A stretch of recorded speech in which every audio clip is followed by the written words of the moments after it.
नमस्कार. मी मिसेस माधुरी पेडणेकर. मी लेखिका आहे. मी लेख लिहिते. आज हा व्हिडिओ मला बनवताना अत्यंत संताप येतोय, अत्यंत चीड येते आणि अत्यंत दुःख देखील वाटत आहे.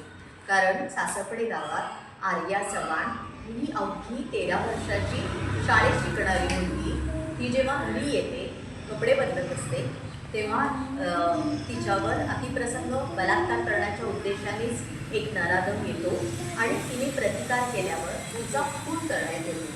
तर मला असं वाटतं की ही आपल्या आता घराघरात आणि गावागावात बलात्काराच्या घटना या ज्या वाढत आहेत, याच्यावर आपण गांभीर्याने विचार करण्याची गरज आहे.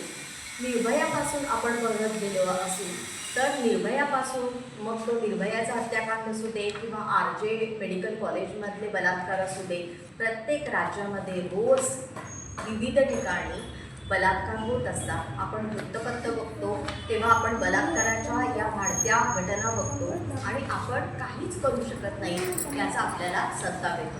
कारण भारतासारख्या देशात कडक कायदाच नाही जो इतर देशांमध्ये आहे.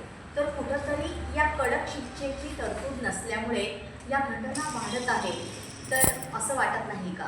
तर मला असं वाटतं की लाडकी बहीण योजना ही राबवण्यापेक्षा सुरक्षित बहीण योजना किंवा सुरक्षित मुलगी योजना ही राबवणं जास्त गरजेचं नाही का?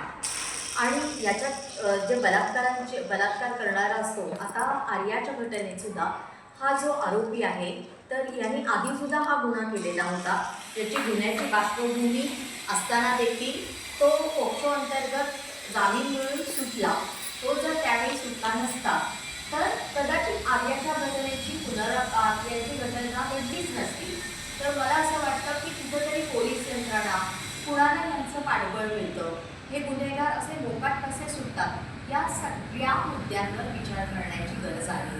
तर आणि बलात्कारी मुलगी जी असते तिच्या आईवडिलांचं हे दुःख असतं की तळहाताच्या फोडाप्रमाणे जपलेल्या मुलीवर बलात्कार होतो, त्याच्यात तिचा मृत्यू होतो आणि त्याच्यानंतर त्यांच्या आयुष्यात का राहते, तर पुरावे गोळा करा, आपल्या मुलीवर बलात्कार झाला हे सिद्ध करा आणि नंतर सो कॉल्ड न्यायव्यवस्था, जिथे कधीतरीच तुम्हाला न्याय मिळतो. पैसे असले तर ठीक, नाही तर मग कधी बलात्कारी जो असतो तो, त्याला जर राजकीय पाठबळ असेल किंवा तो श्रीमंत असेल, तो आरामात सुटतो आणि परत दुसरा बलात्कार करायला मोकळा होतो. तर मग तिच्या आईवडिलांना कधी दमदाटी करून ही केस तुम्ही मागं घ्या किंवा ही केस बंद करा असंही केलं जातं. आत्ता ज्या आपण घटना उघडकीस आलेल्या बघतो, तर इतर घटना अशा असतात की ज्या उघडकीस आलेल्याच नाही. तर छत्रपती शिवाजी महाराजांच्या काळात सुद्धा जर कोणी महिलेची छेड काढली तर शिवाजी महाराज त्याला अत्यंत कडक शासन करायचे. इतकी कडक शिक्षा केली जायची की ती घाबरूनच कुणी दुसऱ्या महिलेची छेड काढायचं धाडस केलं जायचं नाही. तर मला असं वाटतं कुठेतरी या कडक शिक्षेची तरतूद असणं फार आवश्यक आहे. काल आणि त्याच्या आदल्या दिवशी सासपडे ग्रामस्थांनी जो एकत्र येऊन मोर्चा केला, तर मला असं वाटतं की हे जे पाठीशी उभं राहणं आहे, बलात्कार केलेल्या मुलीच्या आईवडिलांना पाठिंबा देणं हे अत्यंत गरजेचं आहे. त्या बलात्काराला कडक शिक्षा मिळाली पाहिजे. किंबहुना मी तर असं पुढं जाऊन म्हणेन की त्याचं लिंग कापण्याची शिक्षा का करू नये.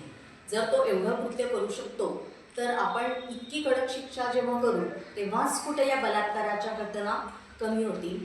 तर ही अत्यंत दुर्दैवी गोष्ट घडली आहे. तर या कुटुंबांचं सांत्वन कसं करायचं, तर ते सांत्वन कुठल्याही शब्दात होऊ शकत नाही.